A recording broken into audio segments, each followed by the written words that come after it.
क्षणक्षणाची करावा विचार, क्षणक्षणाची करावा विचार, तरावया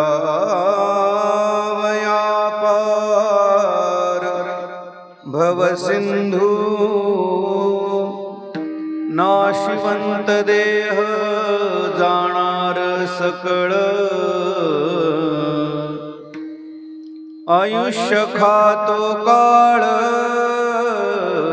सावधान, संत समागमे धरुणी आवडी, करावी तातडी परमार्थी, नाशिवंत देह जाणार सकळ, आयुष्य खातो काळ सावधान, तुका म्हणे इहलोकीच्या व्यवहारे, तुका म्हणे इहलोकीच्या व्यवहारे, नये डोळे धुरे भरुणी राहो, नाशिवंत देह जाणार सकळ, आयुष्य खातो काळ सावधान, महायोग पीठे तटे भीमरथ्या, वरं पुंडरीकाय दातुं मुनीन्द्रैः, समागत्य तिष्ठन्तमानन्दकन्दम्, परब्रह्मलिङ्गं भजे पाण्डुरङ्गम्, कलावज्ञजीवोद्धरार्थावतारम्,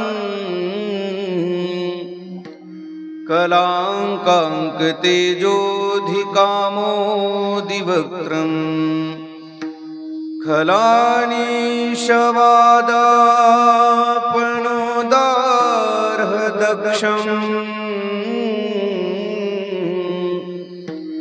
समाधिस्थमूर्तिं भजे ज्ञानदेवम्, नमो सद्गुरु, तुकया ज्ञानदीपा,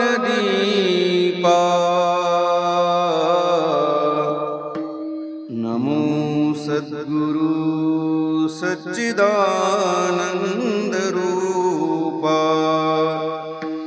नमो सद्गुरु भक्तकल्याणमूर्ति,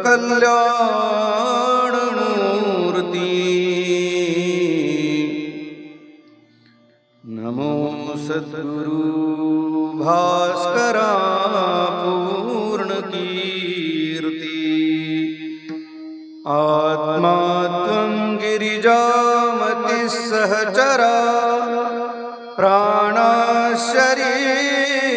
गृहम्, पूजा ते विविधोपभोगरचना, निद्रा समाधिस्थितिः, संचारपदयो प्रदक्षिणा विधि, स्तोत्राणि सर्वा गिरो,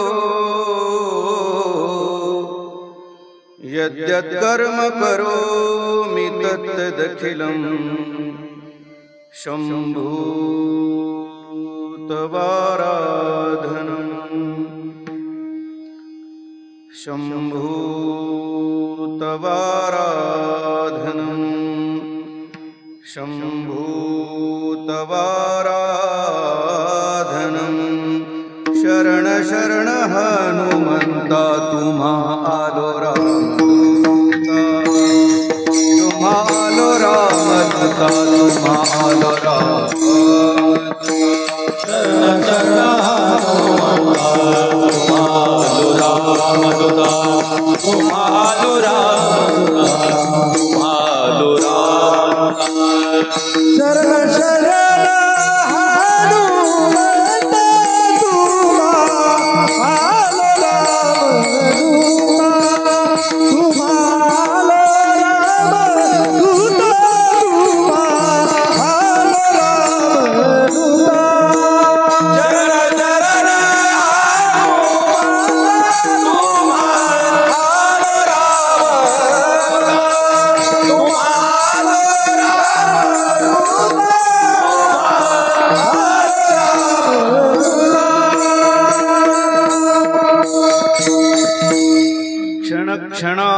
माझी करावा विचार,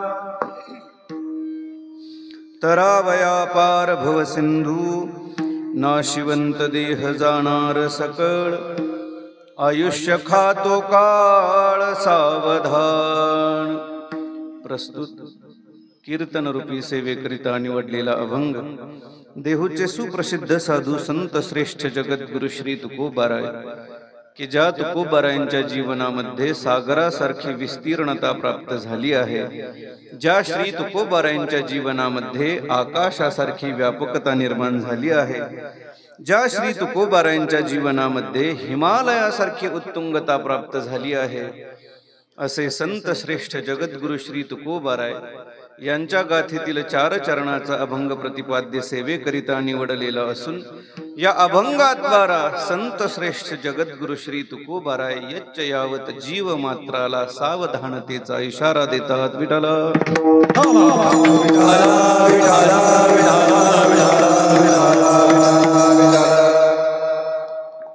ज्या मातेला भावसुमनांजली समर्पित करण्याच्या हेतूने आपण सर्व स्तरातील ज्येष्ठ श्रेष्ठ मंडळी उपस्थित आहोत, त्या आपणा सर्वांच्या स्नेही कैलासवासी कासूबाई विश्वनाथ पाटील जाधव यांच्या प्रथम पुण्यस्मरणाच्या निमित्ताने अथवा वर्ष श्राद्धाच्या निमित्ताने आपण सर्वजण एकत्रित उपस्थित आहोत। त्यांची इहलोकाची यात्रा संपून आज 1 वर्ष पूर्ण होते।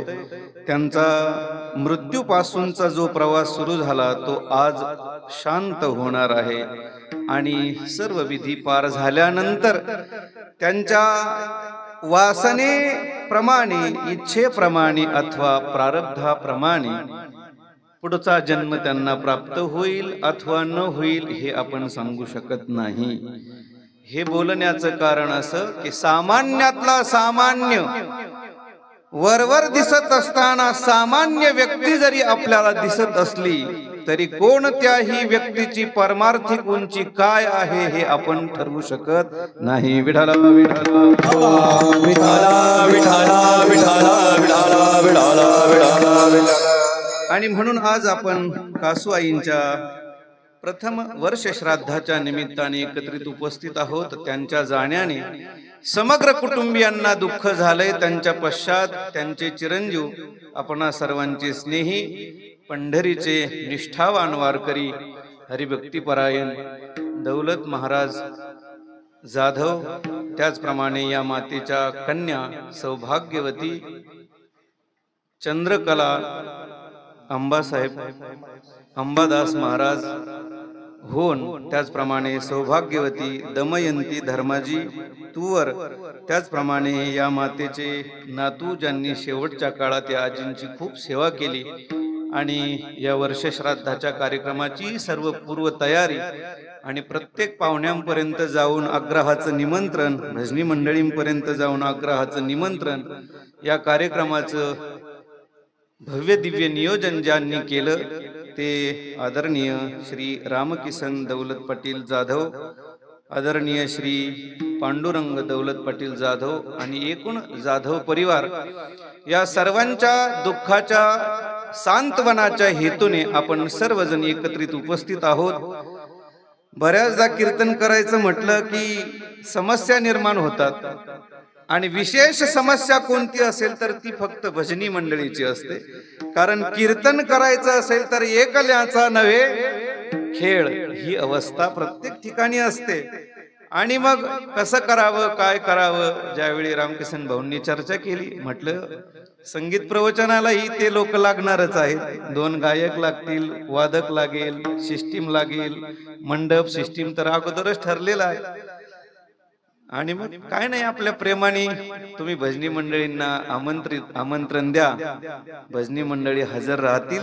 आणि बघा काय त्या मातेची पुण्याई असेल, एका गावातले नाही, 2 गावातले नाही, तर पंचक्रोशीतील 5-7 गावातील भजनी मंडळी या ठिकाणी उपस्थित आहे। सर्वांबद्दल अंतःकरणात प्रेम, जिव्हाळा, आपुलकी आहे। शेवटी जर वेळ भेटला तर आपण नाव घेण्याचा विचार करू, कारण अगोदरच आपल्याला उशीर झालाय। विठ्ठल विठ्ठल विठ्ठल विठ्ठल विठ्ठल विठ्ठल। खरं तुमच्या वाचून हे काही शक्यच नाही, आणि जी व्यक्ती एखादी जबाबदारी पार करते तर त्या व्यक्तीचं कौतुक होणं हे गरजेचं असतं. आणि या न्यायाने आपण सर्वजण इथे उपस्थित राहिलात. मृदंगाचार्य नकुल महाराज हेही वांबुरीहून आलेत, हार्मोनियम वादक आहेत. आपण सर्व ज्येष्ठ श्रेष्ठ मंडळी आहात. फावल्या वेळात आपण भगवत चिंतनाचा विचार करू. फावल्या वेळात आपण भगवत चिंतनाचा विचार करू. या मातेच्या जाण्याने समग्र कुटुंबियांना दुःख झालंय, पण तरी देखील मानवी जीवन म्हटलं की एक मर्यादा येते. विशिष्ट वयानंतर माणसाला मृत्यू आलाच पाहिजे, आणि जर शरीर जीर्ण झाल्यानंतर हे मृत्यू येत नसेल तर घरची माणसं ब्राह्मणांना जाऊन विचारतात, आमच्यासारख्या महाराज मंडळींना येऊन विचारतात, अजून कुणाला तरी जाऊन विचारतात, कधी शेवट होईल, कधी शेवट होईल, काय उपाय करावा, हे करू का ते करू, काय करू. तुमको निया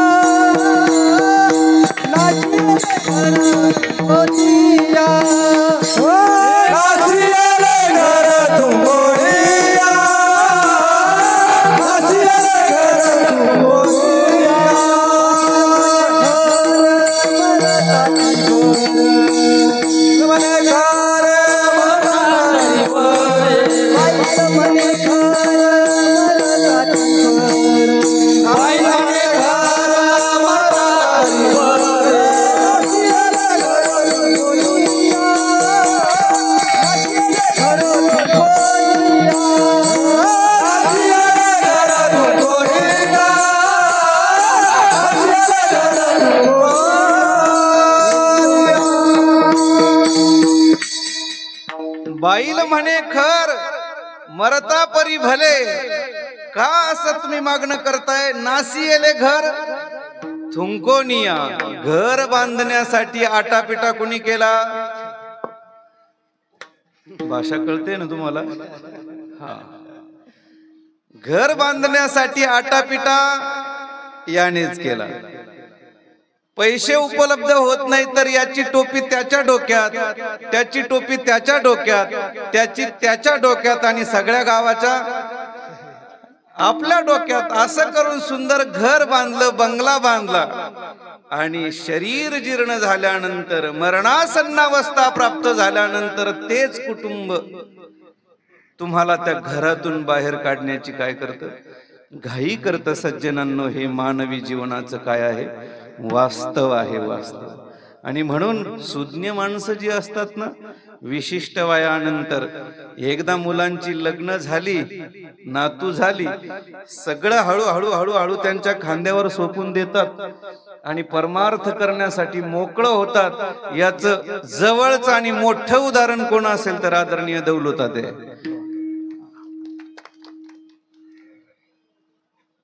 आम्ही बऱ्याच वर्षांपासून आदरणीय राजाराम बाबांमुळे त्यांचा संबंध आला, येतो तिळापूरला येण्याच्या पूर्वीपासूनच. पण नेहमी पांडुरंगाची सेवा, दर्शन, चंद्रभागेचं स्नान त्यांना घडतं. खऱ्या अर्थाने ही देखील हजारो जन्मातील पुण्य आहे बरं, त्याच्याशिवाय हे घडत नाही. विठाला विठाला विठाला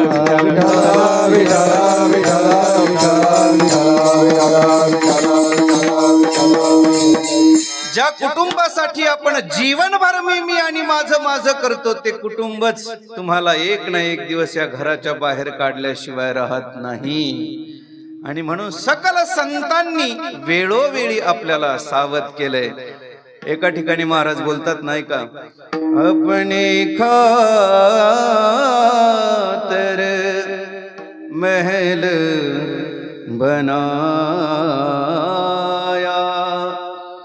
आप ही जाकर जंगल सोया, देखत नयनों में मिट्टी मिलाई, इस तन धन की कौन बड़ाई, अपने खातर महल बनाया, आप ही जाकर जंगल सोया. आयुष्यभर मी करून फक्त आणि फक्त आपण फार झालं तर आटापिटा करून काय करू शकतो? 1-2 एकर क्षेत्र घेऊ शकतो, चांगला बंगला बांधू शकतो, मुलांचं शिक्षण करू शकतो आणि फार झालं तर त्यांचं लग्न करू शकतो 10-5 लाख रुपये देऊन. नाही परिसरातली तर परभणीची का होईल. नाही कळालं का? अंबादास महाराज हल्ली हवाच ती चालली, आता काय करावं. याच्या पलीकडे आपलं काही नाही. आपण कितीही जरी प्रयत्न केला आणि आटापिटा केला तर आपण फार झालं तर प्रापंचिक अनुकूलता प्राप्त करून घेऊ शकतो. पण तात्पर्य माझं एवढं आहे की प्रापंचिक अनुकूलतेसह माणसाने परमार्थिक अनुकूलतेचा विचार केला पाहिजे. कारण प्रपंचात परिस्थितीला किंमत असते. शब्द लक्षपूर्वक ऐका. प्रपंचात परिस्थितीला किंमत असते, याच्या विरुद्ध परमार्थात स्थितीला किंमत असते. विठ्ठल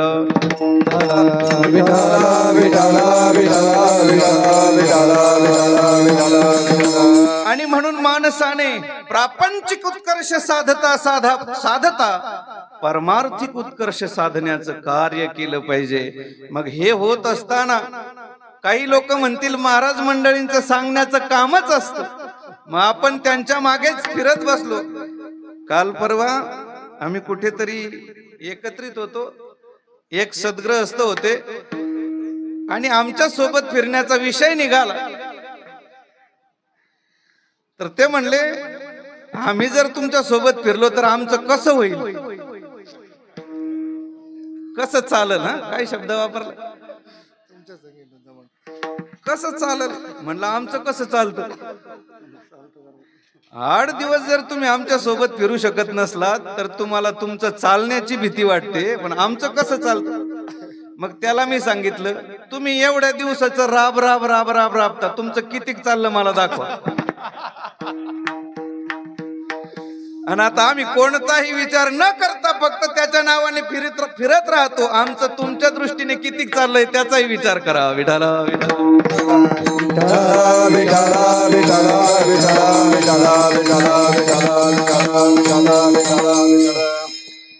खऱ्या अर्थाने गंमत इथं आहे सज्जनांनो. आपण परमार्थ करत असताना केवळ प्रपंच बाजूला सारून परमार्थाच्या दिशेने मार्गक्रमण केलं पाहिजे असं शास्त्रही आपल्याला सांगत नाही, संतही आपल्याला सांगत नाहीत, पुराणही आपल्याला सांगत नाही. सर्वांनी सामान्यातल्या सामान्य तळागाळातल्या माणसाला, अत्यंत प्रपंचाने ग्रस्त असलेल्या जीवाला उपदेश करत असताना प्रपंच सोडून द्या असं कुठेही न सांगता प्रपंचासह परमार्थाचा उत्कर्ष कसा साधता येईल याचाच विचार सांगितला. कसं भजन करावे वेळोवेळा, भजन करावे वेळोवेळा, भजन करावे वेळोवेळा, भजन करावे.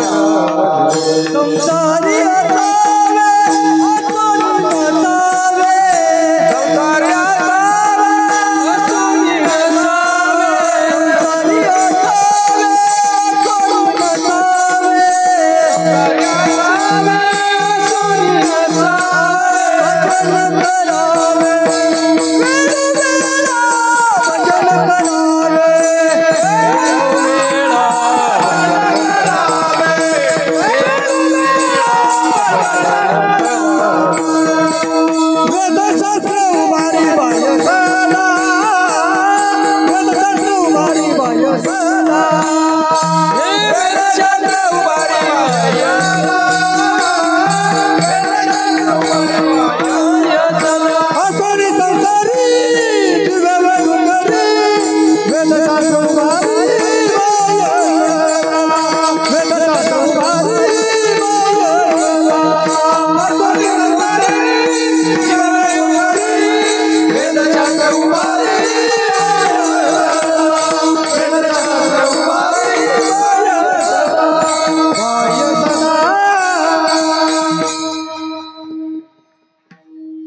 सगळे सावध राहा बरं.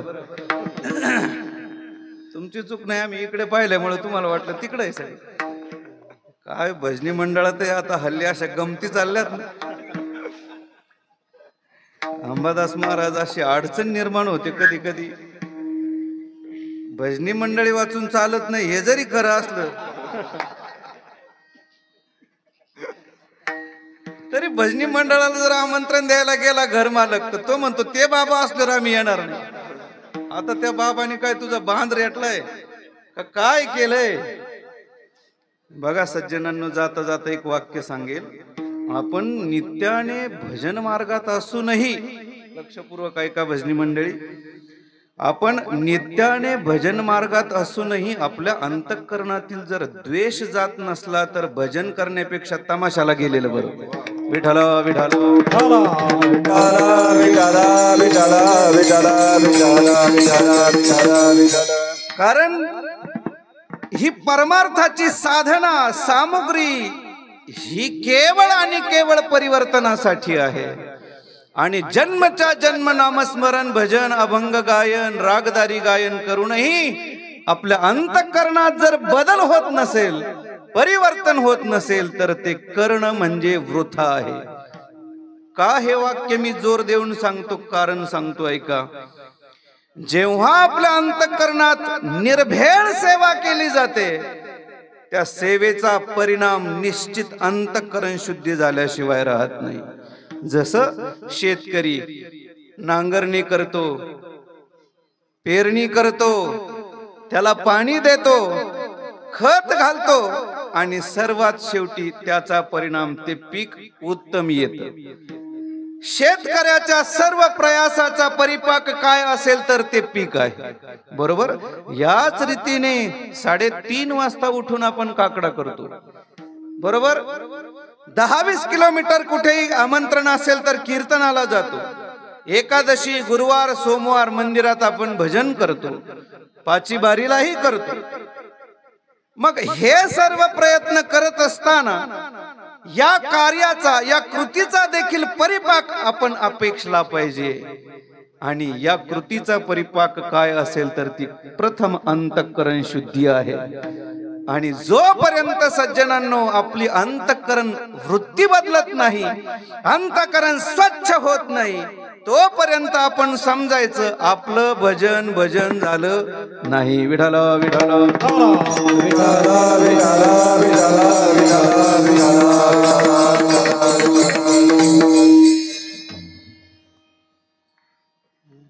जसं प्रत्येक शेतकरी छोट्या मोठ्या फरकाने शेती करतो आणि एखादा आळशी शेतकरी जर असेल, एखादा फवारा राहून जातो, एखादा प्रक्रिया राहून जाते आणि त्याचं पीक हाताला येत, पण जिथे लोकांचं 100% येतं याचं 10% येत नाही. आणि मग जाणत्या शेतकऱ्यांना तो विचारतो, बाबा काय नेमकं माझ्याकडून अडचण झाली? त्यातील जाणता राहतो, तो सांगतो अशा अशा वेळी तू हे करायला पाहिजे होतं, तेव्हा असं झालं असतं. आणि एवढी छोटी कृती न केल्याचा परिणाम अख्खं पीक तुझ्या हातून गेलं. याच रीतीने आपण आयुष्यभर जर भजन केलं आणि हाती काही लागत नसेल तर जाणत्या पुरुषांना विचारलं पाहिजे. यात कमीपणा नाही बरं. काय ज्याच्या हाती 100% पीक आलंय ना त्याला विचारायला काही हरकत नाही. आजच पीक वाया गेलं हरकत नाही, पण पुढच्या पिकाच्या वेळी तरी निदान आपण 50% आलो पाहिजे, 60% आलो पाहिजे. हळूहळू करता करता एक दिवस आपलंही पीक 100% आल्याशिवाय राहणार नाही आणि अंतःकरण शुद्धी झाल्याशिवाय राहणार नाही. आणि एकदा की अंतःकरणाची शुद्धी झाली, हे ओने गोपाळ राहे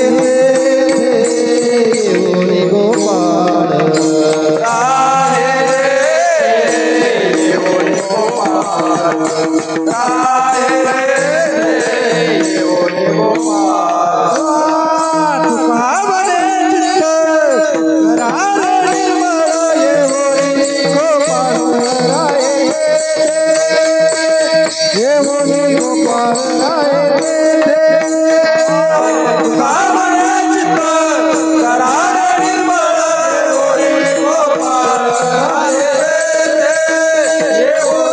Oh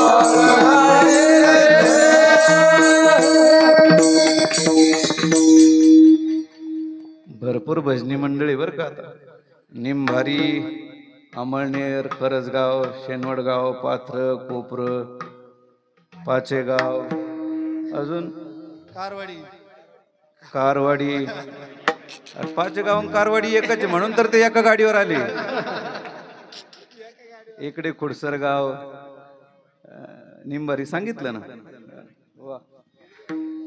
खिरडी. बर, काय हरकत नाही. तुम्ही एवढे सगळे मुरलेले भजनी आहात. जिथे जिथे संधी मिळेल ना तिथे तिथे प्रमाण म्हणत राहा, आणि ज्याला संधी मिळेल त्यांनी म्हणत राहा. माईक असो अथवा नसो, म्हणायला लागलं का माईक वाला आपाप आपल्याकडे देतो. विठाला विठाला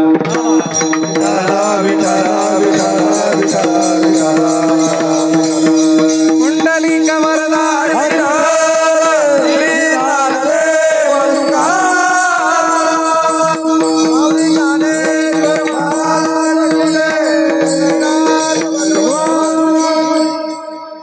बघा. आमच्या अंतःकरणात भजनी मंडळी विषयी फार आदर आहे. आम्ही काल परवा मिळत कुठेतरी बसलो, त्यावेळी चर्चा सुरू झाली. आम्ही बोलताना सांगितलं, आजही जुने भजनी मंडळी जर असेल तर आमच्या अंतःकरणात गुरु एवढं स्थान त्यांना आहे. का आहे त्याचं कारण, बालपणी आम्ही भजनात जात असताना, शिकण्याचा प्रयत्न करत असताना या सर्व ज्येष्ठ मंडळींनी आम्हाला सबदून घेतलं, आणि त्याचा परिणाम आजचा तिथपासून सुरू झालेला प्रवास आतापर्यंतचा चालू आहे. नाहीतर गावोगावी भजनी नवीन तयार झाले नाही.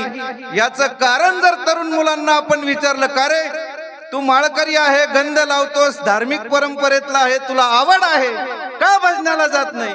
तो म्हणतो, महाराज जाऊन पाहिलं हो, पण थोडा टाळ चुकला का गुडघ्यावरच टाळ आणतात. 8 दिवस गुडघ्याची वाटी दुखत. आता काय करावं? आणि म्हणून या सर्व मंडळींनी आम्ही अत्यंत लहान होतो. आता अंबादास महाराजांना माहिती, सगळ्याच वारकऱ्यांना माहिती, पण तरी देखील वाकडं तिकडं चुकीचं कसंही जरी असलं तरी ते गोंजारत राहिले, आणि त्याचा परिणाम इथपर्यंत आम्ही आलो. विठाला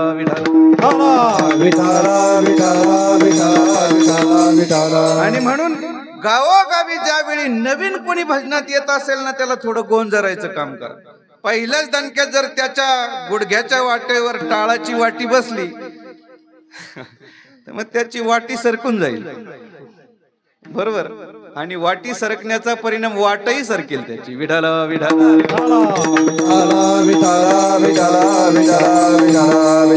चला, काय चालू होतं आपलं? असोनी संसारी. त्यांनी नवनाथ महाराजांनी एक सुंदर प्रमाण दिलं. काय त्याचं उत्तर? संसारी असावे असोनी नसावे, भजन करावे वेळोवेळा. सतत नामस्मरण माणसाने केलं पाहिजे. परमार्थासाठी आपली जी गडबड चालली आहे सज्जनांनो, त्याच्या तुलनेत 0.1% जरी आपण परमार्थासाठी सायास प्रयास केला तरी देखील निश्चित भगवत प्राप्ती झाल्याशिवाय राहणार नाही.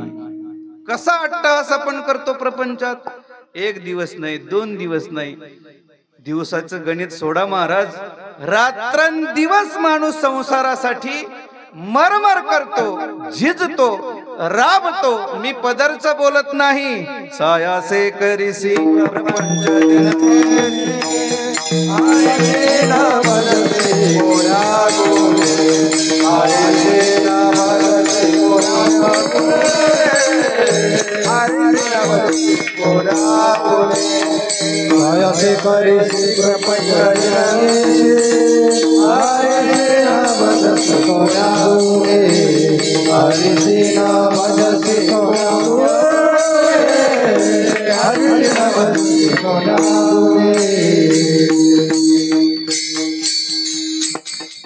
सायासे करीसी प्रपंच दिननिसी. प्रपंच फक्त दिवसाच करतो माणूस असं नाही.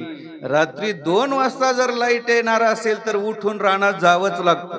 कितीही बिबट्याची भीती असली तरीही जावंच लागतं आणि ते करावंच लागतं. संतांचे शब्द आहेत महाराज, त्यात बदल होत नाही. जगात कशाचाही बदल होईल पण संतांच्या वाक्याचा बदल होत नाही। जसं प्रभू रामचंद्रांच्या धनुष्यातून सुटलेला बाण परत मागे येत नाही, याच रीतीने भक्ताच्या मुखातून संतांच्या मुखातून निघालेला शब्द तो परत माघारी येत नाही। सुभाषित सुंदर आहे पण विषयांतर होईल, जाऊ द्या। हा, सायासे करिसी प्रपंच दिननिसी हरिसी न भजसी कवन्या गुणे। रात्रंदिवस ज्या प्रपंचासाठी माणूस मरमर करतो, राबतो, झिजतो, त्याच्या 0.1% जरी माणसाने परमार्थाविषयी आस्था ठेवली तरी सर्वात पहिली फलश्रुती अंतःकरण शुद्धी झाल्याशिवाय राहणार नाही। याच्याही पुढे जाऊन बोलायचं झालं तर माणूस आयुष्यभर राबतो आणि जे जे काही प्रापंचिक अनुकूलता निर्माण करतो, त्या अनुकूलतेचा उपभोग किती जन्मात माणसाला घेता येईल? माकुने बाबा, किती दिवस घेता येईल?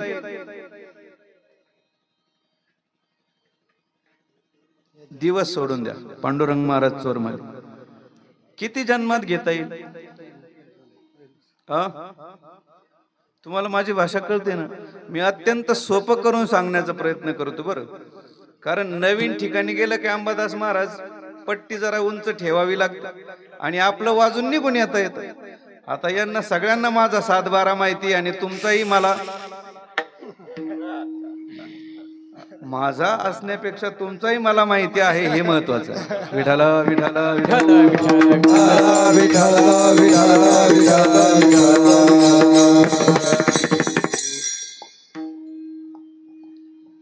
या जीवनात आयुष्यभर मरमर करून केलेली जी अनुकूलता आहे, प्रापंचिक अनुकूलता, ती अनुकूलता केवळ याच देहात तुम्ही तिचा उपभोग घेऊ शकता, इतर कोणत्याही जन्मात उपभोग घेता येत नाही। आणि म्हणून तर आपल्या वाडवडिलांनी नाना प्रयत्न करून आपल्या परंपरेसाठी मोठी जमीन निर्माण करून ठेवली, मोठी संपत्ती उभी करून ठेवली, तरी देखील पुढे जात असताना त्यांना मागचं काहीही बरोबर नेता आलं नाही आणि रिकाम्या हाताने त्यांना जावं लागलं। कसं?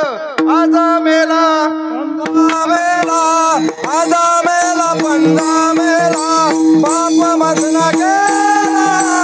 आजा मेला पंजा मेला, आजा मेला पंजा मेला, आजा मेला पंजा मेला बाप मसना गेला। आजा मेला पंजा मेला, देखा तू बंधू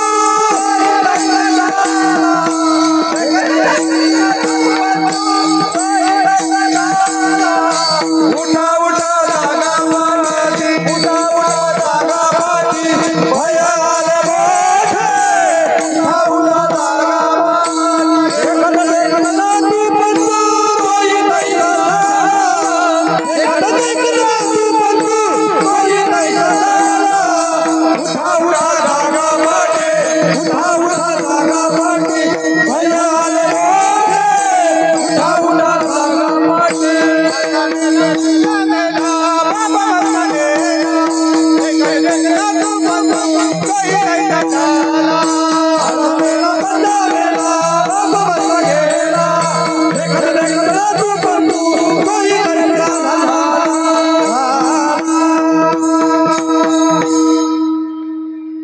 आजा मेला पणजा मेला, संपत्ती बरोबर घेऊन गेला। एकर होती, 2 मुलं होते, 50-50 एकर आली। त्यांना परत 2-2 मुलं झाली, 12.5 आली। त्यांना परत 2-2 मुलं झाली, 3-3 आली। त्यांना परत 2 मुलं झाली।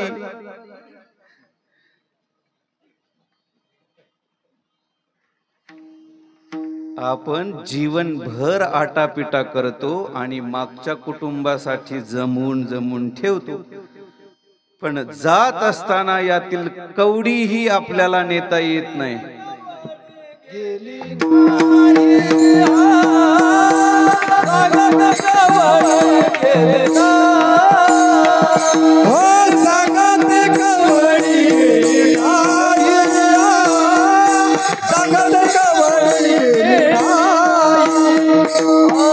तुका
सांगा ते कवडी गेली नाही. आज नुसता शब्द उच्चारायचा उशीर की प्रमाण सुरू आहेत.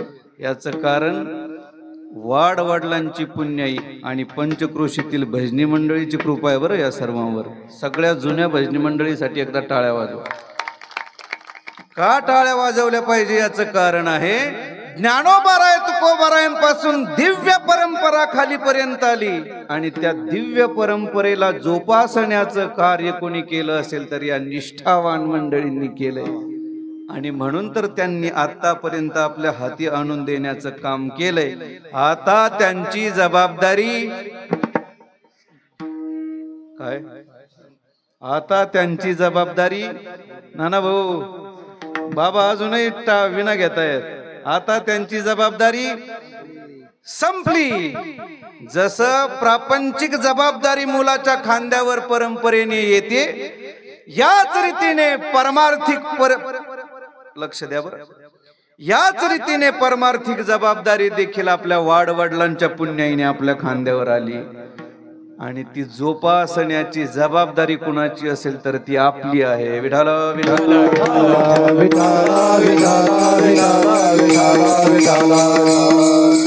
सांगा ते कवडी गेली नाही. एवढी संपत्ती रावणाची होती तरी देखील रावणाला त्यातली कवडीही नेता आली नाही. कवडीची किंमत किती असते किशोर सर? कवडीची किंमत आता आपल्या लाडक्या बहिणीचे 1500 कधी नेता येणार? काही नाही करतायत सज्जनांनो. भगवत सत्ते पुढे माणसाचं काहीही चालत नाही. मला एवढंच म्हणायचंय, आपण आयुष्यभर आटापिटा करून जी संपत्ती मिळवणार आहोत केवळ आणि केवळ याच देहापुरता उपभोग त्या संपत्तीचा आपल्याला घेता येईल, ते पण पोरांच्या हातात जाईपर्यंत. एकदा की त्यांच्या स्वाधीन गेलं की तुमचं काही चालत नाही. आणि माझ्यापेक्षा तुम्हाला अनुभव जास्त आहे, मला विषयांतर करायचं नाही. पण याच्या उलट प्रापंचिक जीवन व्यतीत करता करता याच्या जोडीशी जर आपण परमार्थिक अनुकूलतेचा विचार करत गेलो तर हळूहळू करता करता करता पुण्य संचय तुमच्याकडे होईल. उदाहरणार्थ आता तुम्ही सर्वजण कीर्तन ऐकताय आणि मीही कीर्तन करतोय. तुमची आणि माझी धारणा जर भगवत सेवा असेल पाकिट मिळणे नाही. कळलं का? तुमची आणि माझी जर धारणा असेल ही मी भगवंताची सेवा करतोय तर या सेवेचं फळ एवढ्याच जन्मापुरतं नाही, हजारो जन्म माझ्या सोबत तुमच्या सोबत आल्याशिवाय राहणार नाही. मध्यंतरी एक वाक्य बोललो सर मी, पाकिट मिळणं. हे वाक्य बोलण्याचं कारणही तुम्हाला सांगून टाकतो. आपण घरीच सगळे, काय काळजी नाही. मी कीर्तनाला आलो आणि पाकिट ठरवून जर आलो, सर मोठ्यांच्या मुखातलं वाक्य सांगतो ऐका.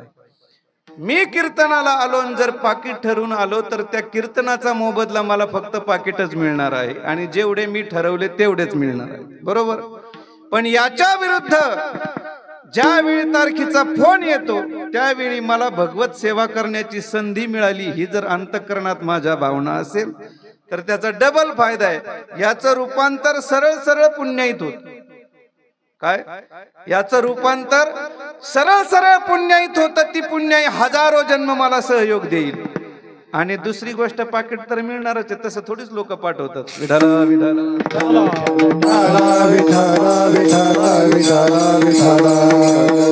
फार झालं तर 1500 इकडं तिकडं होईल, फार काही होत नाही.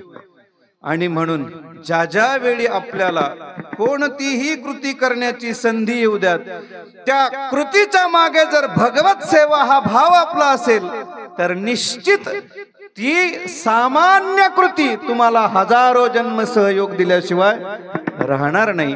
आणि म्हणून प्रपंचात आपण जी मरमर करतो त्या सर्व गोष्टीचा परिपाक फक्त याच जीवनापुरता आहे. पण याच्या समवेत आपण जर प्रत्येक कृती, पहा बरं, प्रत्येक कृती लक्षपूर्वक ऐका, प्रारब्धवशात जे जे काम आपल्या वाट्याला आलंय ते काम करत असताना फक्त मनात भावना एवढीच ठेवायची की मी ही देवाची सेवा करत आहे. तुमची मामूली क्रिया देखील भगवंताची सेवा झाल्याशिवाय राहणार नाही. उदाहरण, सजन का साया विकुरागे माळा सावत्यास गुरुपुरागे माळा सावत्यास गुरुपुरागे सजन साया विकुरागे मास सजन साया विकुरागे मास माळा सावत्यास गुरुपुरागे माळा सावत्यास माळा सावत्यास खुरपुला. खुरप दुसरीकडे जाऊ देऊ नका. सकल संत मंडळी, आपण तर शेतकरी आहोत. काम करता करता जर आपल्या अंतःकरणात शेतीचं काम न करता मुखात राम असेल तर कांदा मुळा भाजी, कांदा मुळा भाजी, अवघी विठाई माझी, अवघी विठाई माझी, लसूण मिरची कोथिंबीर अवघा झाला माझा हरी. कांदा मुळा भाजी, कांदा मुळा भाजी, अवघी विठाई माझी, अवघी विठाई माझी. विठाला विठाला विठाला विठाला विठाला विठाला विठाला विठाला. प्रारब्धवशाने आपण शेतकरी आहोत. सकल संतांची उदाहरणं पहा. काम करता करता लसूण मिरची कोथिंबीर ही काय भक्तीची साधनं आहेत का? टाळ मृदंग विना ही भक्तीची साधनं आहेत. आणि ते कुणाच्याही समोर आली तरी लोक काय सांगतील, ही भगवत भक्तीची काय आहे, साधनं आहेत. पण मिरची, लसूण, टमाटर, गाजर, ऊस, रताळू हे काय भक्तीची साधनं आहेत का हो? पण तरी देखील झाली की नाही? कामामध्ये काम काही म्हणा राम राम, जाईला भवश्रम सुख होईल दुःखाचे. कामामध्ये काम काही म्हणा राम राम, जाईला सुख होईल दुःखाचे. चौकडी. कामामध्ये काम काही म्हणा राम राम, जाईल भवश्रम सुख होईल दुःखाचे. लक्षपूर्वक ऐका. सामान्यातली सामान्य कृती देखील भगवत प्राप्तीची उपासना किंवा साधना ठरू शकते. फक्त आपल्या अंतःकरणात भगवत भक्ती अथवा सेवा पाहिजे. विठ्ठल. आणि हे करत असताना प्रापंचिक अनुकूलता याच देहापुरती याच जन्मापुरती सहयोग देईल. पण भगवत भक्ती रूपाने आपण जी जी कृती करू त्या त्या सगळ्या क्रिया हजारो जन्म तुम्हाला सुख दिल्याशिवाय राहणार नाही किंवा भक्तीच्या मार्गावर खेचल्याशिवाय राहणार नाही. म्हणून मानसाने कृती कोणतीही असू दे ते करत असताना अंतःकरणात मी सेवा करतोय ही भावना जर असेल तर निश्चित त्याचा परिणाम भक्तीत झाल्याशिवाय राहत नाही. विठाला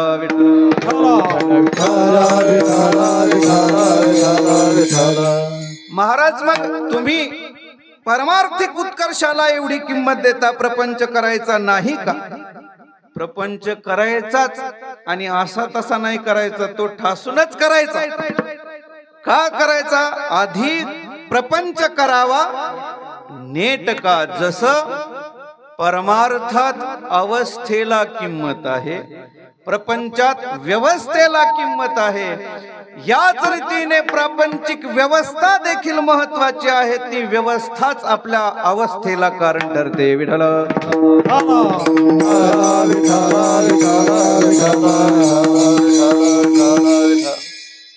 आणि हे करत असताना मानसाने प्रापंचिक अनुकूलतेचा विचार वेळोवेळी करण्यापेक्षा परमार्थिक अनुकूलतेचा विचार केला पाहिजे. कारण माणूस जन्माला आल्यानंतर कोणता ना कोणता तरी विचार केल्याशिवाय राहत नाही. आम्ही नारायण महाराजांना आम्ही डोंगरगणला बरोबर होतो. त्यांचं लग्न जमलेलं होतं तेव्हा, पण तरी देखील उरलेल्या काळात त्यांनी मृदंग गायन शिकून घेतलं. खऱ्या अर्थाने लग्न झाल्यावर आता नवरदेवाच्या डोक्यात वेगळीच गणित असतात. तरी देखील ते आमच्या सोबत तिथे टाळी घोकायचे, अभंग टाळ सगळं व्हायचं. असो, गेले ते दिवस. काय कशासाठी सांगत होतो? पोथीचं पान गेलं बोल. हा ऐक. माणूस जन्माला आल्यापासून कोणता ना कोणता विचार करतच राहतो. आमच्यात एक बहादर असा होता, आता डोंगरगणला डोंगर दर्या आम्ही अभ्यासाला गेलो, त्यातला एक जण म्हटलं, का रे योगायोगाने ते टायगर बिस्किटची क्रेज होती, कोणीतरी 5-10 रुपये दिले की बिस्किट खायचे. मग बिस्किट खाता खाता त्याने विचार म्हणला, का रे एवढी दरी भरायला किती टायगरचे पुढे लागतील म्हणलं.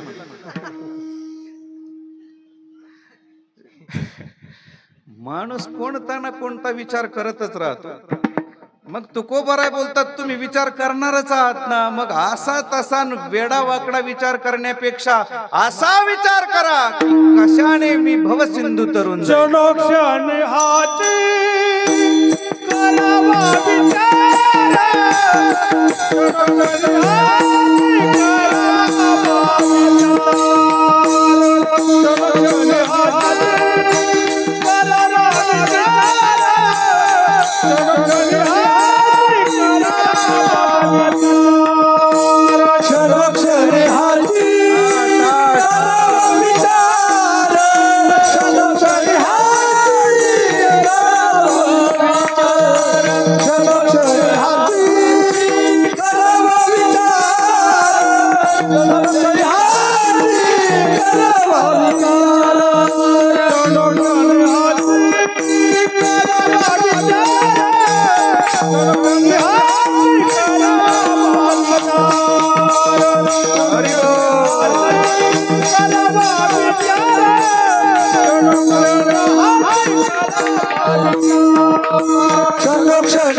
क्षणो नाही बरं का, आता माझं म्हणताना तसं झालं. क्षण क्षणा हाची करावा विचार, तरावया पार भव सिंधू. जर असा तसा विचार माणूस करतोयच तर कोणताही विचार करून खाली बसण्यापेक्षा टाळ घेऊन उभं राहिलेलं बरं.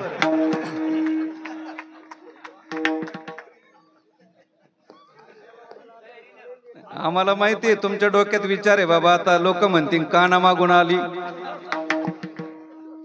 आता काय नाही जास्त लांबून यावं लागतं ना तुम्हाला, बरोबर आहे ना. असं ते थेट मांजरीने यावं लागतं, दिसायला तर इथं जवळ आहे. अंबादास महाराज असं कधी होतं माहिती का, सगळे एका जीवाचे असावं लागतं. आता भजनी एका जीवाचे, कीर्तनकार एका जीवाचे, तुम्ही सगळे घरचेच, त्याच्यामुळे काय बदल नाही. विठाल विठाल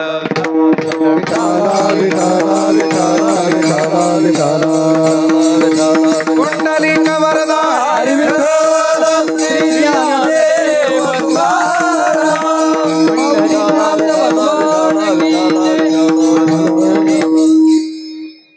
माणूस म्हटला की कोणता ना कोणता विचार केल्याशिवाय राहत नाही. कारण जन्म झाल्यापासून मृत्यूपर्यंत एक कृती जीवनात सातत्याने होते, आणि ती कोणती होत असेल तर विचार. का विचार केला जातो त्याचं एकमेव कारण आहे, 84 लाख योनीपैकी एकच योनी अशी आहे मानवी योनी, तिथे विचार केला जातो. आणि का केला जातो तर विचार करण्यासाठी काय असावं लागतं, काय असावं लागतं, डोकं असावं लागतं, म्हणजे बुद्धी असावी लागते. आता जी माणसं विचार करतच नाही, आपण समजायचं त्याला काय नाही, डोकं नाही. बुद्धी भगवंताने इंद्रियात, सर्व इंद्रियात श्रेष्ठ इंद्रिय कोणतं असेल तर बुद्धी दिली. कशासाठी दिली तर सार आसाराचा विचार करण्यासाठी बुद्धी दिली. आणि मग या बुद्धीच्या द्वारा माणूस कोणता ना कोणता तरी विचार करत राहतो. पहा बरं, मराठीत 2 शब्द नेहमी वापरले जातात, सुख आणि शांती. 2 शब्द नेहमी वापरले जातात. सामान्य लोकांच्या दृष्टीने हे दोन्ही शब्द एकच आहेत. कोणते? सुख आणि शांती.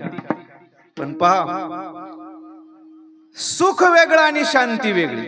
सुख मिळण्यासाठी शरीराची अनुकूलता व्हावी लागते, आणि शांती मिळण्यासाठी बुद्धीची अथवा मनाची अनुकूलता व्हावी लागते. मग व्यावहारिक अनुकूलता असेल तर माणूस सुखाचा उपभोग घेऊ शकतो. पण समाधान किंवा शांती प्राप्त होण्यासाठी अनुकूलतेची गरज नाही, तर गरज कशाची असते ते विचाराची असते. कारण जोपर्यंत जीवनात श्रेष्ठ विचार केला जात नाही तोपर्यंत जीवनात समाधान प्राप्त होत नाही, असं महाराज बोलतात. विचार वाचून न पाविज समाधान देह त्रिगुणाचा बाधा, देह त्रिगुणाचा बाधा.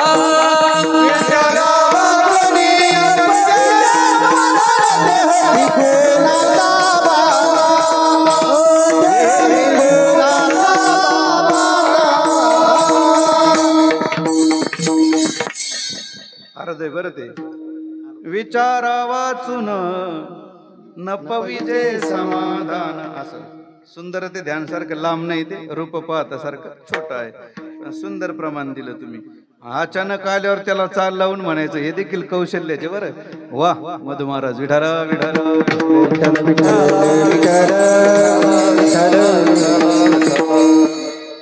विचारा वाचून न पविजे समाधान. जोपर्यंत आपल्या जीवनात विचार केला जात नाही तोपर्यंत समाधान प्राप्त होणार नाही.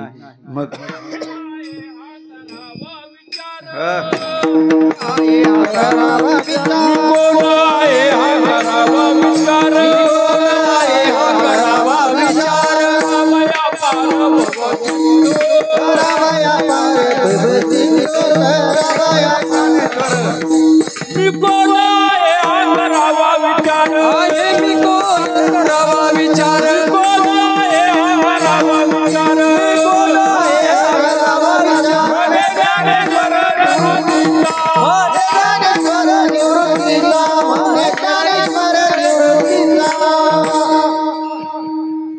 मी तुम्हाला विसरलोच होतो.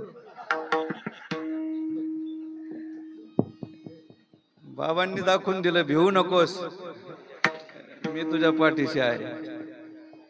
आणि खऱ्या अर्थाने सांगू का सज्जनांनो, आमच्या जीवनात परमार्थिक उत्कर्ष कोणाच्या द्वारा असेल, कोणाच्या जोरावर असेल, तो राजाराम बाबाच्या पुण्याने असो. काय होतं ते भावनिक वातावरण झालं की अडचणी निर्माण होत्या. आणि म्हणून परमार्थिक क्षेत्रात येण्यासाठी केवळ एकट्याची पुण्य असून चालत नाही सज्जनांनो, वाडवडिलांची पुण्य असावी लागते. मी सुरुवातीलाही आमच्या सगळ्या भजनी मंडळीबद्दल बोललो. अंतःकरणात प्रत्येकाविषयी ऋणनिर्देश आहे आणि म्हणूनच हे मोठेपण आहे. विठाला विठाला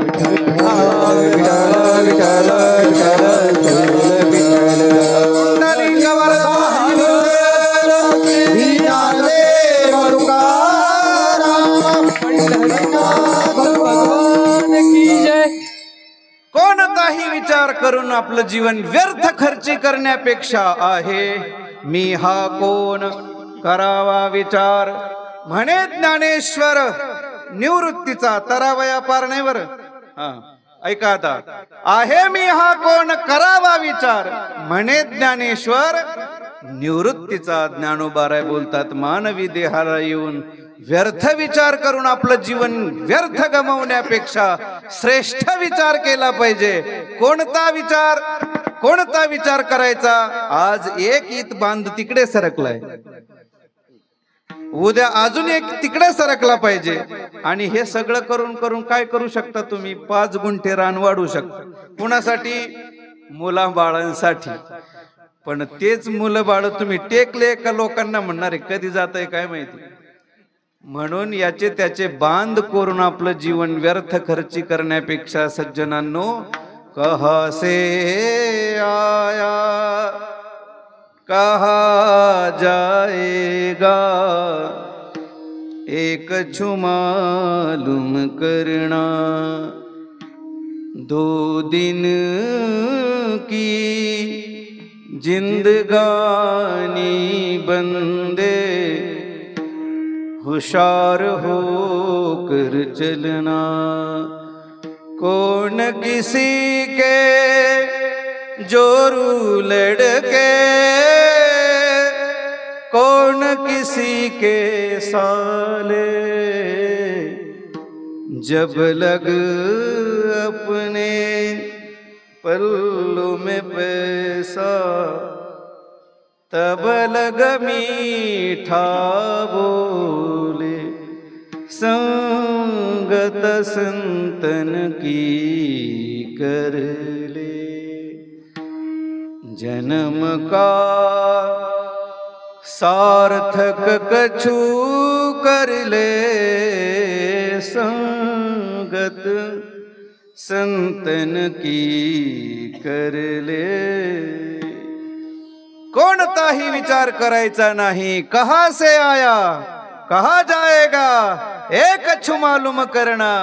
तुम्ही जर भ्रमात असाल की मी 90 वर्ष जीवन जगेल, 80 वर्ष जीवन जगेल, महाराज बोलतात क्षणभंगूर नाही भरवसा, क्षणभंगूर नाही भरवसा. थोडा मायाच्या, थोडा मायाच्या, मग गळा पडेला फासा.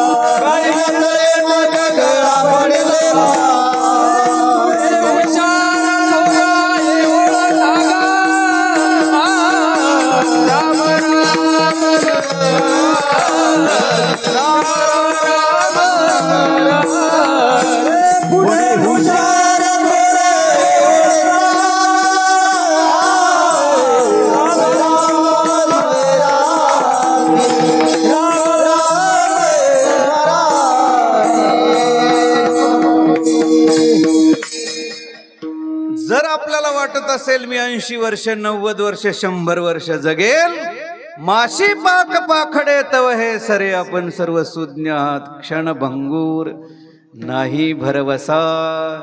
कबीरदासजी बोलतात ना, 2 दिन की जिंदगानी बंदे, हुशार हो कर चलना. माणसाने सावध झालं पाहिजे. सकल संतांनी आपल्याला सावध केलं, वेळोवेळी केलं, एकदा नाही हजारो वेळा केलं. आणि तुम्ही म्हणाल एवढ्या वेळी करण्याचं कारण त्यांचा अवतार, त्यांचा जन्मच त्याच्यासाठी आहे, समाजाला जाग करण्यासाठी. आणि त्या जागृतीच्या द्वारा उद्धरावे जन जड जीव अवतार तुम्हा, त्याच्यासाठीच संतांचा अवतार आहे. म्हणून नाना प्रकाराने सावध करण्याचं काम तुकोबारायदी सर्व संतांनी केलं. विचार तर केला पाहिजे, पण दुसरा तिसरा कोणताही न करता हाची, कोणता इथे चकार वापरलं बरं, चकार कधी मोकार नसतो. हाची म्हणण्यात इतर सर्व विचाराचे जे प्रकार आहेत ते तुम्हाला माहिती, वेळोवेळी आपण ऐकलेत, ते सांगायचे नाहीत. सगळे विचार बाजूला सोडून हाच विचार करायचा. कोणता? तरावया पार भवसिंधू, माझा उद्धार कशाने होईल, अर्थात भवसागर तरुण मी कसा पहिला तीराला जाईल, याचा विचार प्रत्येक क्षणाला माणसाने केला पाहिजे, प्रत्येक क्षणाला केला पाहिजे. महाराज तुम्ही एवढी सावधान त्या भवसिंधू विषयी देता का? एवढं कठीण आहे का ते? अहो आता गुडघे इतकंच पाणी आहे, बंधारा अडवलाय म्हणून तेही आहे, आता महिनाभरात तेही सुकून जाईल. एवढी काय तुम्ही अडचण सांगताय त्या भवसिंधूच्या पाण्याची? अरे तो भवसिंधू एवढा दुस्तर आहे, ब्रह्मादिका पार नुलंघवे सामर्थ्य, करिता विचार तो हा दृढ संसार. ब्रह्मादिका पार नुलंघवे सामर्थ्य, साक्षात ब्रह्मादिक ज्यांनी या सृष्टीची निर्मिती केली त्यांना देखील भवसिंधू तरुण जाणं काय आहे, कठीण आहे, अवघड आहे. आणि म्हणून प्रत्येक क्षणाला या भवसिंधू तरुण जाण्याचा माणसाने विचार केला पाहिजे. महाराज तुम्ही सावधानता देतात, जर आम्ही तो विचार केला नाही, आम्ही या जन्मात नाही पुढच्या जन्मात म्हणा, किंवा या वर्षी नाही पुढच्या वर्षी, 10 वर्षांनी, 15 वर्षांनी, 20 वर्षांनी असा विचार करू आणि नंतर आम्ही भवसिंधू तरुण जाऊ, असं जर एखादा साधक म्हणत असेल तर महाराजांनी सांगितलंय सावधान. का सावधान? नाशिवंत देह जाणार सकळ, नाशिवंत देह जाणार सकळ, नाशिवंत देह जाणार सकळ, नाशिवंत देह नाशिवंत देह जाणार सकळ, नाशिवंत देह जाणार सकळ, नाशिवंत देह जाणार सकळ, नाशिवंत देह जाणार सकळ.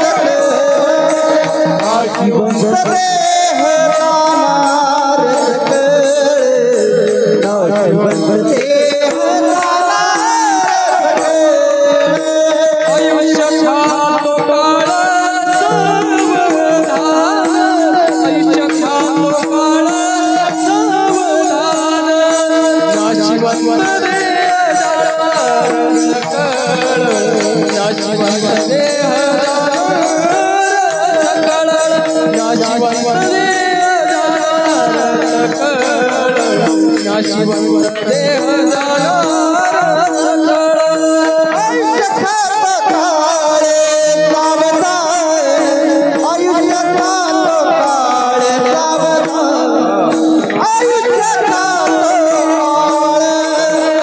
आयुष्य खातो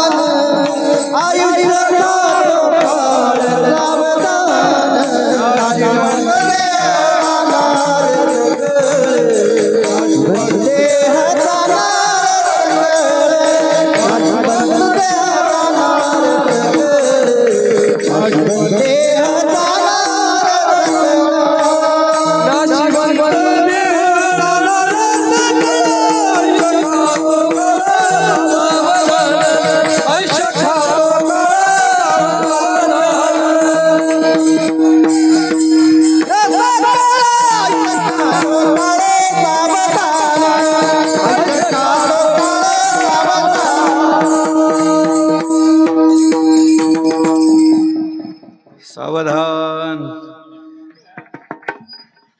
लक्षात वाटलं का? नाशिवंत देह जाणार सकळ, आयुष्य खातो काळ सावधान.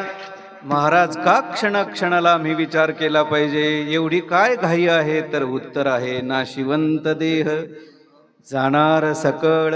जो देह आपल्याला प्राप्त झालेला आहे, या देहाचा आपण भरवसा देऊ शकत नाही, याची शाश्वती आपण देऊ शकत नाही. का? तर क्षणाक्षणाने काळ या देहाला गिळंकृत करत चाललाय, गिळंकृत करत चाललाय. आणि माणसाला कळत असून देखील आपण डोळ्यावर झापड ओढतो आणि त्याच्याकडे दुर्लक्ष करतो. तुम्ही म्हणाल कसं? अहो 30-35व्या वर्षी पांढरे झाले तरी आपण काळ करतोय. तोंड नाही म्हणत मी.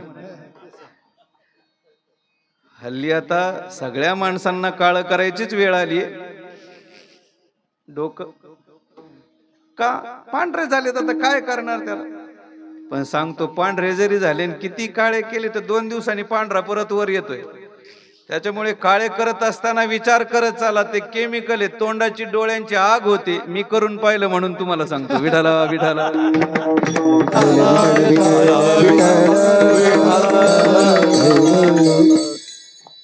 आपली इच्छा असो अथवा नसो, शरीर हे विनाशाच्या दिशेने मार्गक्रमण करतय. ते करतच. करतच. कितीही आपण प्रयत्न केला तरी ते आवरणार नाही. एक महात्मा होता पूर्वी आळंदीमध्ये. तो वर्षातले 2 महिने दुसऱ्या देशात जायचा ट्रीटमेंट घेण्यासाठी. का रे बाबा, हा तुझा 8 तास? काय नाही, मरेपर्यंत शरीरावर त्वचेवर सुरकुत्या पडणार नाहीत आणि मरेपर्यंत केस पांढरे होणार नाही. आता सगळ्यात प्रसिद्ध महात्मा तोचे पांढरे केसाचा युट्यूब वर गाजणारा. विठाला विठाला विठाला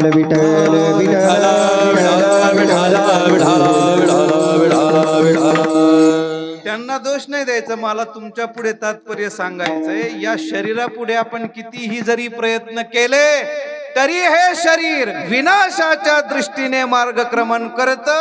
ते करतच. देह जाईल जाईल त्याची काळोबा खाईल, जाईल जाईल त्याची काळोबा खाईल. देह जाईल जाईल त्याची काळोबा खाईल, देह जाईल जाईल त्याची काळोबा खाईल, जाईल जाईल त्याची काळोबा खाईल, जाईल जाईल त्याची काळोबा खाईल. देह जाईल जाईल त्याशी काळोबा खाईल. का खाईल? नाशवान आहे, ते जाणारच आहे. आणि केवळ शरीरच जाईल असं नाही, जाणार सकळ. सकळ म्हणजे काका, आपण जो बारदाना पसरून ठेवलाय ते सगळं जाणार. काहीही राहणार नाही. कोंबड्याचे पिल्ल जाणार आणि खुरडे जाणार. बरेच माणसं आम्हाला चहाला आग्रह करतात, अरे बाबा ते खुरडं बंद कर ना तुझ्या घरचं आधी आणि मग बोलव आम्हाला. पण नेमकं असं होतं, मोठी माळ ज्याच्या गळ्यात आहे त्याच्याच घरी खुरडं आहे. हे सांगण्याचं कारण असं आहे की बाबा, परंपरेने तुम्ही माळकरी आहात तर मुलांनाही ते संस्कार देत चला. आणि जर मुलांना संस्कार दिले नाही तर ते खुरड्यात तुम्हाला कोंडायला घाबरणार नाहीत. विठाला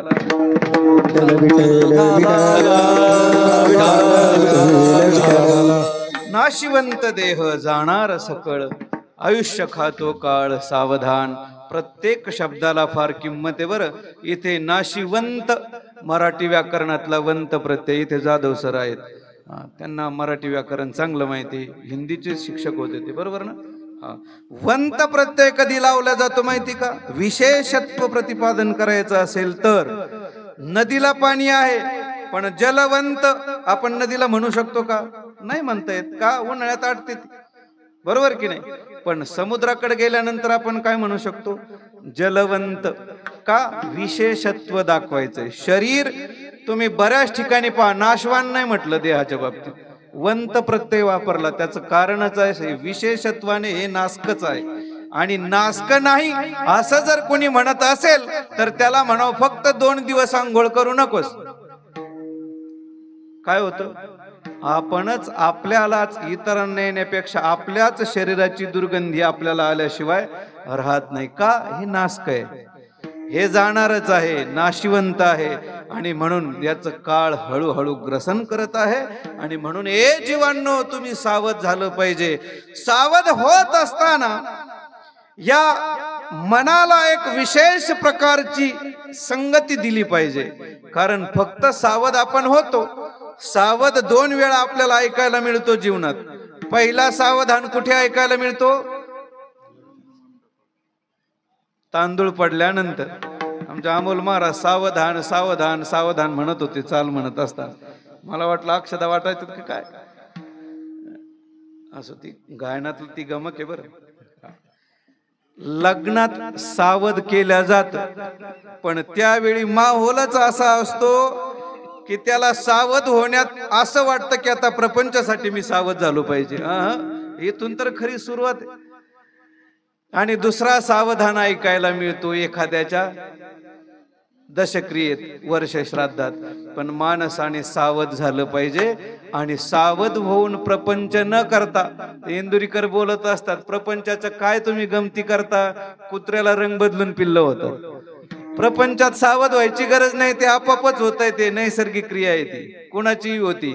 येडं राहतं एखादं, त्याला 2 रुपये कमवायची अक्कल नाही तरी त्याचा प्रपंच होतोच की नाही. आणि रोज कोटी रुपये कमवणारी माणसं आहेत, त्यांचाही प्रपंच होतोच.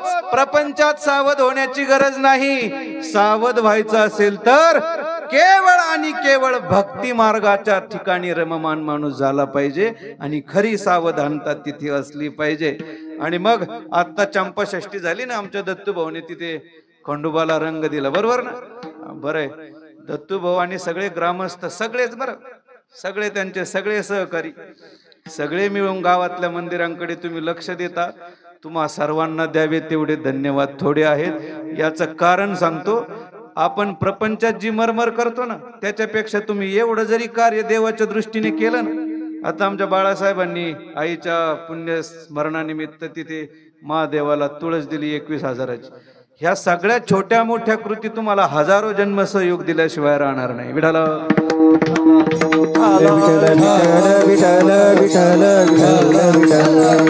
असो. सांगायचं काय? अहं वाघा सोहं वाघा प्रेम नगर वारी हो.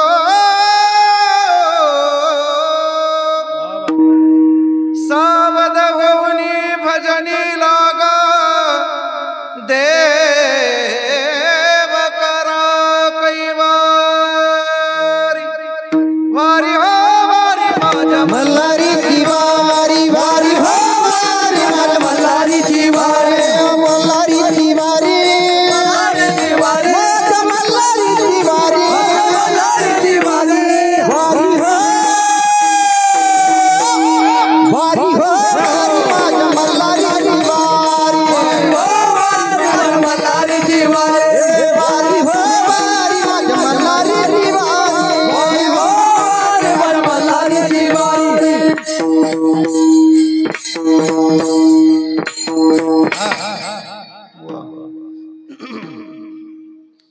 सावध होनी भजनी लागा देव करा कैवारी.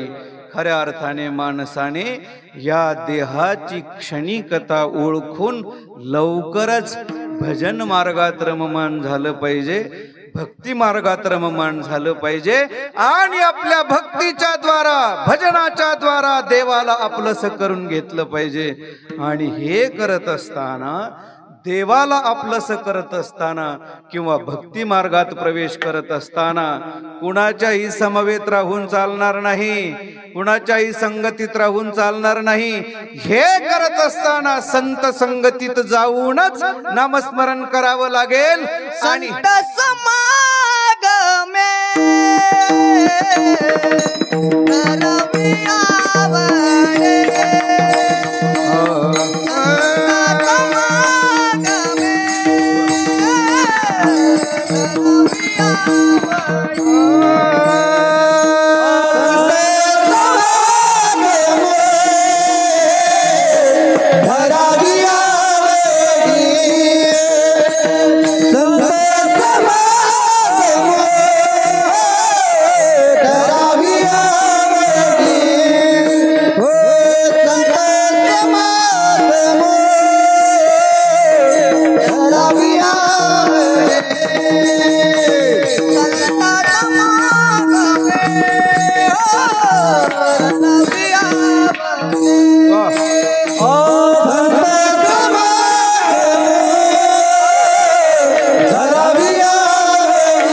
संत समागमे धरुणी आवडी करावी तातडी परमार्थी। सर्वांना एक विनंती आहे, भगवंताने ज्यांना ज्यांना 2 हात दिलेत, पहा बरं, ज्यांना ज्यांना भगवंताने 2 हात दिलेत त्या सर्वांनी हात उंच करायचे, अजिबात कुचराई करायची नाही। ज्यांना देवाने हात दिले ते, ज्यांना नाही दिले त्यांनी राहू द्या खाली। जे करणार नाही, कुचराई करतील, त्यांचं काही झाल्यावर आम्ही जबाबदार नाही। करा वर सर, एकदम सरळ, हा एकदम सरळ, एकदम सरळ सरळ, हा मनपकड टेकले पाहिजे पार, एकदम सरळ। आणि जोपर्यंत मी खाली करा म्हणत नाही तोपर्यंत करायचे नाहीत, हा करा वर एकदम। आणि मोठ्या प्रेमाने मुखाने टाळी आणि हाताने नामस्मरण करायचं। बऱ्याच मेंबरांना कळलंच नाही, अजून कळेल त्यांना पंगत झालं। मुखाने टाळी, मुखाने नामस्मरण आणि हाताने टाळी, आणि सर्वांनी एक टाळी वाजवायची। विठोबा रखुमाई, विठोबा रखुमाई, विठोबा रखुमाई,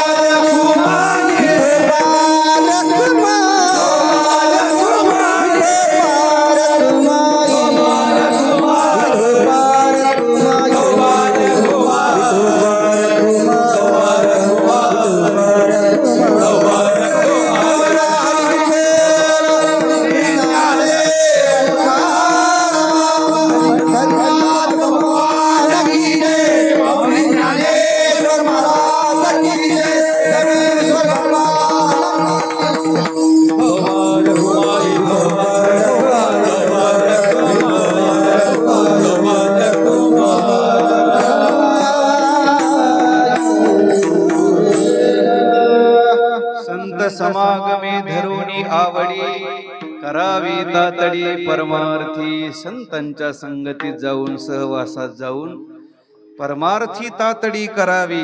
कशी करावी? तर संतांच्या संगतीत जाऊन नामस्मरणात साधनेत एकाग्र झालं पाहिजे. नामस्मरणाची गोडी वाढली पाहिजे. आज 1 माळ केली, उद्या 2 माळ नामस्मरण झालं पाहिजे. उद्या 2 माळी केल्या, परवा 3 माळी करता करता करता करता हळूहळू परमार्थात तातडी म्हणजे घाई करून गोडी वाढत राहील. आणि हे जर आपल्याच्याने होत नसेल तर मानवी देहाला आपण आलोय. भगवंताने मानवी देह आपल्याला दिलाय. सर्वांना संधी देणारे, बरं काळजी करू नका तुम्ही. हा, मानवी देह भगवंताने आपल्याला दिलाय केवळ आणि केवळ भगवत प्राप्तीसाठी दिलाय.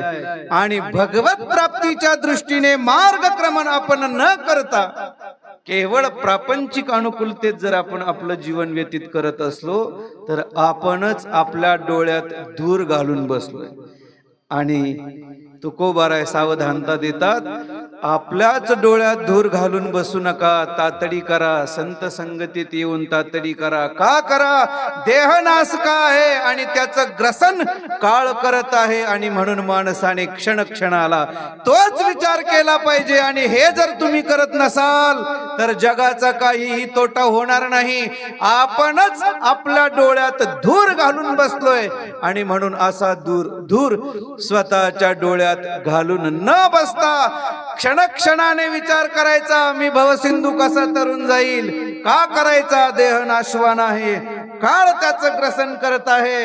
आणि म्हणून संत समागमात जाऊन अखंड नामस्मरण करायचं. आणि हे जर आपल्याच्याने होत नसेल तर नये डोळे धुरे भरून राहू. शेवटचं तुका म्हणे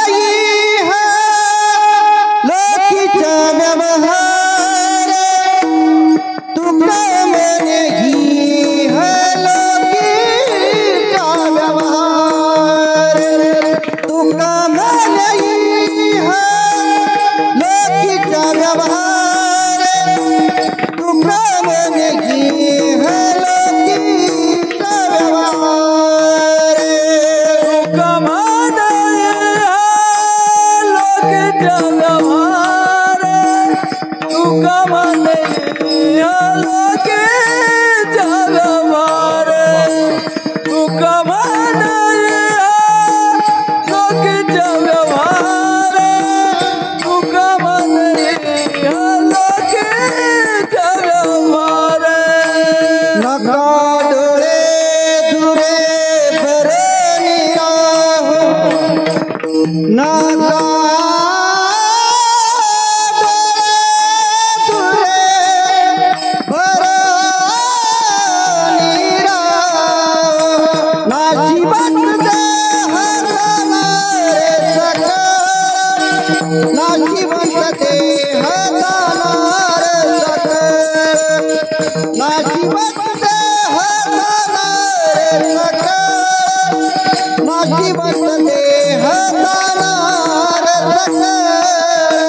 नका डोळे धुरे भरून राहू, नका डोळे धुरे भरून राहू. नाशिवंत देह जाणारे सकळ, नाशिवंत देह जाणारे सकळ, नाशिवंत देह जाणारे सकळ, नाशिवंत देह जाणारे सकळ. आयुष्य काळ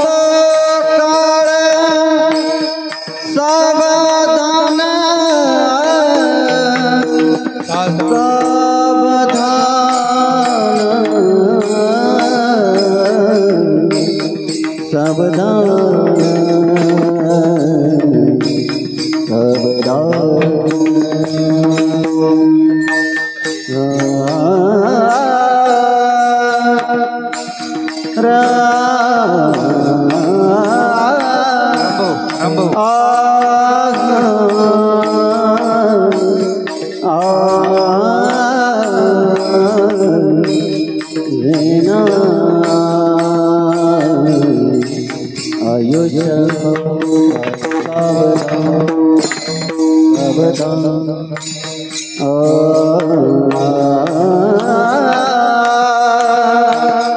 उलगडून टाकायचे.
त्यांना संधी द्या.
सावधान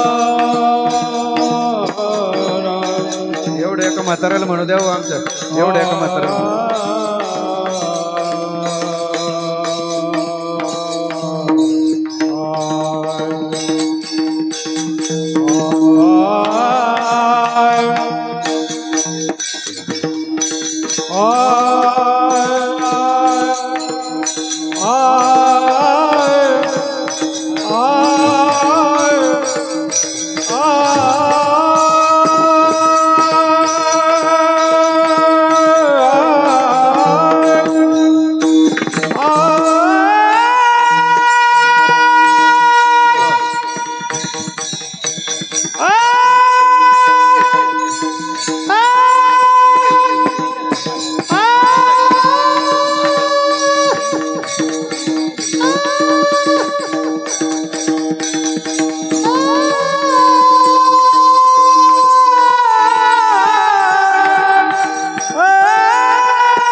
आयुष्य खातो काळ सावधान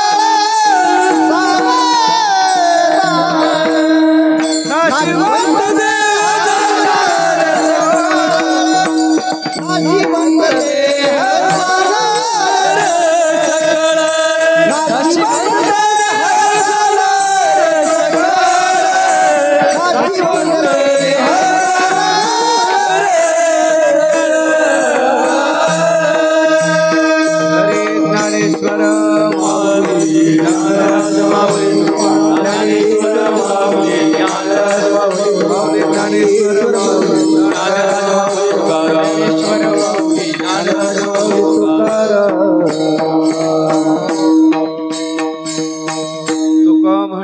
लोकीच्या व्यवहारे नये डोळे धुरे भरुणी राहू नाशिवंत देह जाणार सकळ आयुष्य खातो काळ सावधान झालेली सेवा भक्त कामकल्पद्रुम भगवान श्री पंढरीश पांडुरंगाच्या चरणी समर्पित करतो। ज्या मातेला भावसुमनांजली समर्पित करण्याच्या हेतूने आपण सर्वजण एकत्रित उपस्थित आहोत त्या आपणा सर्वांच्या स्नेही कैलासवासी कासूबाई विश्वनाथ पाटील जाधव यांच्या वर्ष श्राद्धाच्या निमित्ताने आपण सर्व एकत्रित उपस्थित आहोत। त्यांच्या जाण्याने समग्र कुटुंबियांना दुःख झाले तरी देखील श्रद्धायुक्त अंतःकरणाने आपल्या भारतीय हिंदू धर्म संस्कृती परंपरेनुसार या सर्व कुटुंबांनी एकत्रित येऊन आपल्या मातेविषयी असलेली श्रद्धा भावना व्यक्त करण्याच्या हेतूने या भव्य दिव्य श्राद्धाचं आयोजन केलंय। आपण नेहमी ऐकतो श्राद्ध म्हणजे काय, गेलेल्या पितरांच्या उद्देशाने सश्रद्ध अंतःकरणाने ज्या सत्क्रिया केल्या जातात त्याला श्राद्ध म्हणतात। आणि म्हणून या मातेच्या पश्चात हरिभक्तीपरायण दौलत महाराज जाधव त्यांच्या भगिनी दोन्ही आहेत, त्या मातेचे नातू आदरणीय रामकिसन भाऊ आहेत, पांडू भाऊ आहेत आणि या मातेचे जावाई हरिभक्तीपरायण अंबादास महाराज आहेत, धर्मभाऊ तुवर आहेत आणि एकूण सर्व परिवार आहे। या कुटुंबाच्या दुःखात समस्त ग्रामस्थ भजनी मंडळी उपस्थित आहे आणि पंचक्रोशीतून आलेले सर्व भजनी मंडळी आणि आपण सर्व भाविक मंडळी सर्वांना द्यावे तेवढे धन्यवाद थोडे आहे। या कुटुंबाच्या वतीने आपण सर्वांचा ऋण निर्देश करतो। थोडी 10 मिनिटं जास्त झाली पण ही सगळी मंडळी लांबून सगळी कामं धंदे उद्योग सोडून आता नेमका लागवडीचा कालावधी असताना देखील ते सगळे सोडून इथपर्यंत आलेत आणि म्हणून प्रत्येकाला थोडी थोडी संधी देणं हे कर्तव्य आहे, काम आहे, आपण ते केलं पाहिजे। आणि वेळोवेळी हे सगळी मंडळी आम्हालाही सहकार्य करतात। गावातील सर्व भजनी मंडळी, आपल्या तिळापुरातील भजनी मंडळी, पंचक्रोशीतील भजनी मंडळी प्रत्येक एकादशीला मेळातही येतात आणि आता शिवरात्रीच्या भव्य दिव्य कार्यक्रमाचं आयोजनही बऱ्यापैकी झालेलं आहे। आपण सर्वजण या भव्य दिव्य कार्यक्रमासाठी परत सहयोग देताल अशी अपेक्षा करतो आणि म्हणून तुम्हाला सर्वांना संधी दिली बरं। जीवाचा स्वभाव आहे स्वार्थाशिवाय पुढे जात नाहीत, हे फक्त आम्ही बोलून दाखवतो, बाकीचे महाराज लोक फक्त शाली जोडीतून आणतात, एवढाच त्याचा बदल आहे। पण असो, तुम्ही सगळे वेळोवेळी येत राहा, येताच आणि सहयोग देत राहा, जेणेकरून आपलं देवस्थान कोणा एकट्याचं नाही, माझं नाही, तुमचं नाही, कोणाचंच नाही। देव हा सगळ्यांचा असतो। आपण आपली सेवा रुजू करण्याची जबाबदारी ज्या त्या रीतीने दिली पाहिजे। जो धनवान आहे त्याने धनाची दिली पाहिजे, ज्याचे तब्येत आरोग्य चांगले त्याने ती सेवा दिली पाहिजे, ज्याचा गळा गायन चांगले त्याने ती सेवा दिली पाहिजे, ज्याला कीर्तन येतं त्याने कीर्तन केलं पाहिजे, ज्याला काहीच नाही जमत, जेवण जमत नाही, असा जीवच नाही, त्याने निदान प्रसादाला तरी आलं पाहिजे। आणि म्हणून आपण सगळी मंडळी वेळोवेळी सहयोग देता आणि त्याच्यामुळे हे कार्यक्रम होत असतात। असो, या कार्यक्रमासाठी आदरणीय हरिभक्तीपरायण गुरुवर्य राजाराम बाबा उपस्थित आहेत. त्याचप्रमाणे आदरणीय हरिभक्तीपरायण माकोने महाराज उपस्थित आहेत. आदरणीय हरिभक्तीपरायण साहेबराव महाराज उपस्थित आहेत. आदरणीय हरिभक्तीपरायण परशुराम महाराज शिवभक्त हेही उपस्थित आहेत. सगळी महाराज मंडळी आहे, सगळी टाळकरी आहेत. आपण सर्व देवरूप श्रोतृवर्ग आहे. जाता जाता नम्र निवेदन, खिर्डी येथील प्रगतशील शेतकरी योगेश भाऊ पवार यांच्या वडिलांचं पुण्यस्मरण येत्या 9 तारखेला आहे खिर्डी गावात. त्यांच्या वतीने आपणा सर्वांना आमंत्रण. कार्यक्रम संपला, तुमची 10-20 मिनिटं जास्त घेतली त्याबद्दल दिलगिरी व्यक्त करतो आणि आपणा सर्वांच्या वतीने या मातेला भावपूर्ण श्रद्धांजली अर्पण करतो. भगवंताच्या चरणी प्रार्थना आहे, या ज्ञानदानाच्या अन्नदानाच्या कार्यातून जो जो काही पुण्य संचय एकत्रित होईल तो सर्व पुण्य संचय या मातेच्या उद्धारासाठी सद्गतीसाठी भगवंतांनी खर्च करावा आणि आपल्या चरणाच्या ठिकाणी या मातेला जागा द्यावी अशी प्रार्थना करतो. या कुटुंबाला पुनश्च एकदा सर्वांच्या वतीने धन्यवाद देतो. कार्यक्रम संपला असं जाहीर करतो. विठ्ठल जय जय